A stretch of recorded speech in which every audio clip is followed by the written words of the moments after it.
ಬೆಂಗಳೂರು ಯಾಸಿಲ್ಲ, ಬದುಕು ಸಕ್ಕಾಗಿದೆ. ಬೆಂಗಳೂರು ಯಾಸಿಲ್ಲ, ಬದುಕು ಸ್ಟಕ್ ಆಗಿದೆ. ನಿಲ್ತಿಲ್ಲ ನಿಲ್ತಿಲ್ಲ, ಇರಾನ್ ಇಸ್ರೇಲ್ ಯುದ್ಧ ನಿಲ್ತಿಲ್ಲ. ಭಾರತದಲ್ಲಿ ಸಿಲಿಂಡರ್ಗೆ ಅಭಾವ ಸೃಷ್ಟಿಯಾಯಿತಲ್ಲ. ಹೋಟೆಲ್ಗಳು ಮುಚ್ಚಿವೆಯಲ್ಲ, ಆಟೋ ಗ್ಯಾಸ್ ಸಿಕ್ತಿಲ್ಲ. ಪರದಾಡಿ ಬರು ಬೆಂಗಳೂರು ಆಟೋ ಚಾಲಕರೆಲ್ಲ. ಯುದ್ಧದ ಪ್ರಭಾವಕ್ಕೆ ಕರ್ನಾಟಕ ಬೆಚ್ಚಿ ಬಿದ್ದಿದೆ. ಕಷ್ಟ ಕೇಳೋರು ಎಲೆಕ್ಷನ್ ನಲ್ಲಿ ಬ್ಯೂಸಿ ಆಗಿದ್ದಾರೆ. ಸಿಕ್ತಿಲ್ಲ ಸಿಕ್ತಿಲ್ಲ, LPG ಗ್ಯಾಸ್ ಸಿಕ್ತಿಲ್ಲ. ಆಟೋದವರ ಗೋಳು ಕೇಳೋರು ಯಾರಿಲ್ಲ. ನೋಡ್ತಿಲ್ಲ ನೋಡ್ತಿಲ್ಲ, ರಾಜ್ಯ ಸರ್ಕಾರ ನೋಡ್ತಿಲ್ಲ. ಕೇಂದ್ರ ಸರ್ಕಾರ ಕೇಳಿ ಅಂತಾರೆ ಮಂತ್ರಿಗಳೆಲ್ಲ.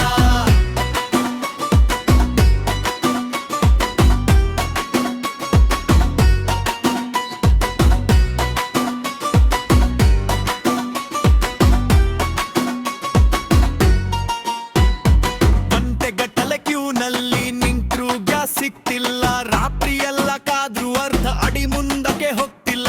ಇಲ್ಲೇ ಗಾಡಿಲಿ ಮಲಗೋಕೆ ಪೊಲೀಸರು ಬಿಡ್ತಿಲ್ಲ. ಸರ್ಕಾರದ ಅಸಹಾಯಕತೆ ಚಾಲಕರಿಗೆ ನಿಬ್ರೆ ಇಲ್ಲ.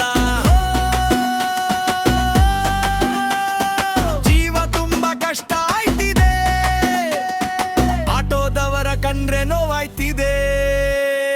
ಸಿಕ್ತಿಲ್ಲ ಸಿಕ್ತಿಲ್ಲ, LPG ಗ್ಯಾಸ್ ಸಿಕ್ತಿಲ್ಲ. ಆಟೋದವರ ಗೋಳು ಕೇಳೋರು ಯಾರಿಲ್ಲ.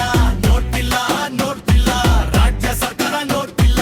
ಕೇಂದ್ರ ಸರ್ಕಾರ ಕೇಳಿ ಅಂತಾರೆ ಮಂತ್ರಿಗಳೆಲ್ಲ.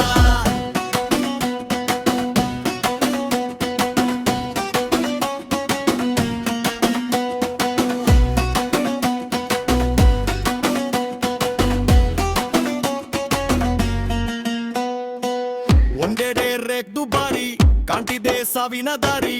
ಬೇರೆಲ್ಲೂ ಇರದ ಸಮಸ್ಯೆ ನಮ್ಮಲ್ಲಿ ಮಾತ್ರ ಯಾಕ್ರಿ. ಹೆಚ್ಚು ದುಡ್ಡು ಕೊಟ್ಟರೆ ಸಿಗುತ್ತಂತೆ ಗ್ಯಾಸ್ ಕಣ್ರಿ.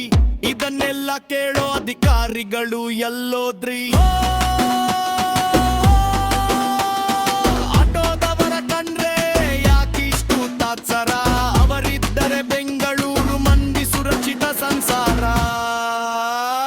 ನಿಲ್ಲದ ಇರಾನ್ ಇಸ್ರೇಲ್ ನಡುವಿನ ಯುದ್ಧ, ದೇಶಾದ್ಯಂತ ಗ್ಯಾಸ್ ಸಿಲಿಂಡರ್ ಅಭಾವ. ಒಂದ್ ಕಡೆ ಗ್ಯಾಸ್ ಸಿಲಿಂಡರ್ ಕಳ್ಳತನ, ಮತ್ತೊಂದ್ ಕಡೆ ಬೀದಿಗಿಳಿದ ರಾಜ್ಯದ ಜನ. ಸಿಕ್ತಿಲ್ಲ ಸಿಕ್ತಿಲ್ಲ, LPG ಗ್ಯಾಸ್ ಸಿಕ್ತಿಲ್ಲ. ಆಟೋದವರ ಗೋಳು ಕೇಳೋರು ಯಾರಿಲ್ಲ. ಸಿಕ್ತಿಲ್ಲ ಸಿಕ್ತಿಲ್ಲ, LPG ಗ್ಯಾಸ್ ಸಿಕ್ತಿಲ್ಲ. ಆಟೋದವರ ಗೋಳು ಕೇಳೋರು ಯಾರಿಲ್ಲ. ನೋಡ್ತಿಲ್ಲ ನೋಡ್ತಿಲ್ಲ, ರಾಜ್ಯ ಸರ್ಕಾರ ನೋಡ್ತಿಲ್ಲ. ಕೇಂದ್ರ ಸರ್ಕಾರ ಕೇಳಿ ಅಂತಾರೆ ಮಂತ್ರಿಗಳೆಲ್ಲ.